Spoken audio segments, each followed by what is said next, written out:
कामचोर बहू। कांता बहन की दो बहुएं थी, बड़ी कल्पना और छोटी प्रिया। कल्पना का जैसा नाम वैसा ही काम। सारा दिन कल्पनाओं में रहती, न कोई काम करती न कोई धाम। अरे कल्पना बहू, जरा अच्छी सी चटनी पीस दे, आज कुछ मजेदार खाने का मन है।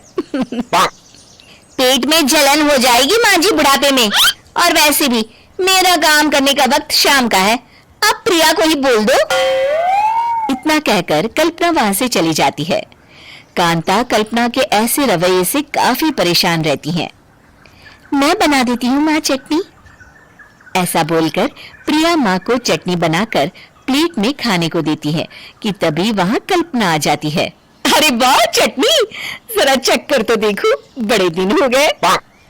अरे नहीं बहू, तू तो रहने ही दे चटनी खाना, पेट में जलन हो जाएगी।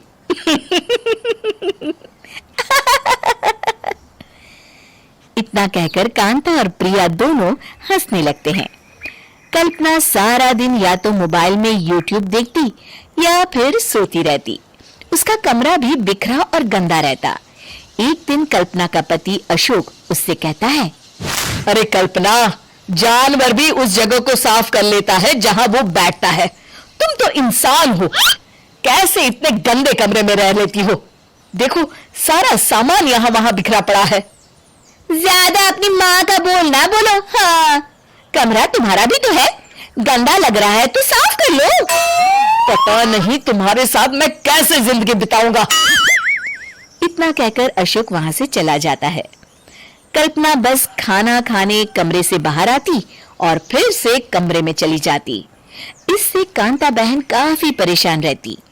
एक दिन प्रिया कांता से कहती है, माँ, मैं सारा दिन काम करके थक जाती हूँ, आप कल्पना दीदी से कहिए ना कि सुबह और शाम का काम बांट ले, मैं तो अब सिर्फ एक वक्त का ही काम करूंगी। हाँ। अरे तो वो भी ना करना, एक बहू तो कामचोर थी ही, दूसरी भी आ गई काम ना करने के बहाने लेकर। तभी वहां प्रिया का पति रमेश आ जाता है। माँ, मैं देख रहा हूँ भाभी कोई काम नहीं करती, प्रिया सारा दिन घर और रसोई का काम करती है, अब कुछ करो ना माँ। कांता मन में कुछ सोचती है और कल्पना के पास जाती है। कल्पना फोन पर मेकअप करना देख रही होती है। कल्पना, तुम सारा दिन बस मोबाइल देखती हो, घर का कोई काम भी कर लिया करो।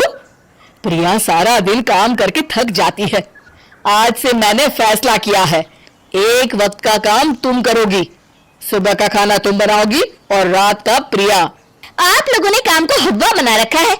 अरे पता नहीं थोड़ा सा ज्यादा काम करने में आप लोग घबरा क्यों जाते हैं। और हाँ, बहुत ज्यादा प्रिया की तारीफ मत करिए मेरे सामने, बड़ी बहू तो मैं ही रहूंगी। मैं कुछ नहीं जानती, कल सुबह मुझे वक्त से खाना चाहिए, रसोई में आ जाना, वरना कल से तुझे खाना नहीं मिलेगा। अगली सुबह कल्पना रसोई में नहीं आती है। वो देर से सोकर उठती है और बाहर आकर कहती है, भूख लगी है, आज खाने में क्या है? इतनी देर हो गई, आज किसी ने मुझे उठाया भी नहीं, पता नहीं कहाँ है सब। कल्पना को घर में कोई नहीं दिखता। वो रसोई की तरफ जाती है जहां बड़ा सा ताला लगा होता है। अरे रसोई में ताला! ओ, मैं तो भूल ही गई थी, माँ ने आज से सुबह का खाना मुझे बनाने को कहा था। हे भगवान, इतने लोगों को खाना बनाना क्या आसान है। तभी घर के सारे सदस्य बाहर से वापस आते हैं। वाह माँ जी, मजा आ गया छोले भटूरे खाकर। मेरे मुंह में तो अभी भी स्वाद आ रहा है। अरे कल्पना, तेरे भरोसे रहते तो हम तो भूखे ही रह जाते।